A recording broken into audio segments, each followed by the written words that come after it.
For this video, install naman natin yung web server. So, to start, punta tayo sa server manager, which is ito. Then, click nyo lang yung add rows. So, mapupunta kayo dito sa wizard nito. So, next nyo lang yan. Then, click nyo yung web server. And then, next. Ito yung install, web server IIS. Then, click next. Yan. Double check nyo lang yan. Tapos, kung may gusto kayo idagdag, check nyo lang din. Check nyo lang yung mga ganyan. Yung mga nandyan. So, in my case, okay naman na yun. So, install na natin yan.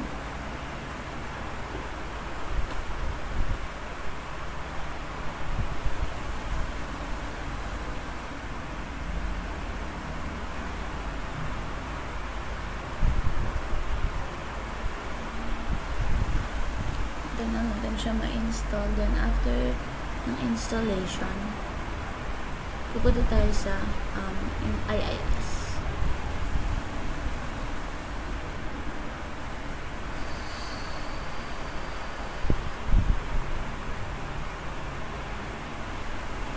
Then, installation succeeded.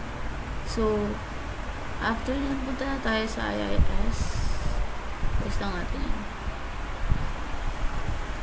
Tayo sa IIS, Internet Information Services.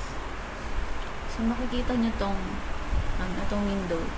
Meron dyan, Dayan. Click nyo lang yan. Then, punta kayo sa sites. Makita nyo, meron dyan default. So, mag-a-add tayo dyan. Mag-a-add tayo ng website. Then, lagay natin site name, Margie. Sa physical path, kailangan nyo palang gumawa ng folder sa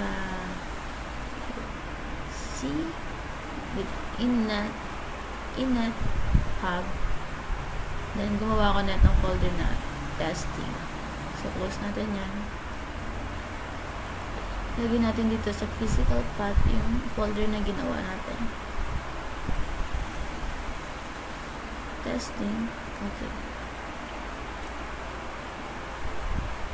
Then, I'll assign host name, yung domain name yung ilalagay dito. sits2e.com. Okay. So, after nyo magawa, pwede nyo nung i-open sa website. So, open ko lang Explorer.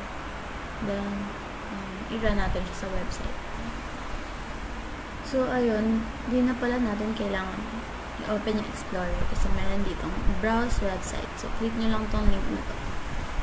Then, i-redirect na kayo doon sa browser. Yan. So, kapag lumabas yan, okay na. Successful yung installation and pag-create ng website. Gamit yung domain. That's all for this video.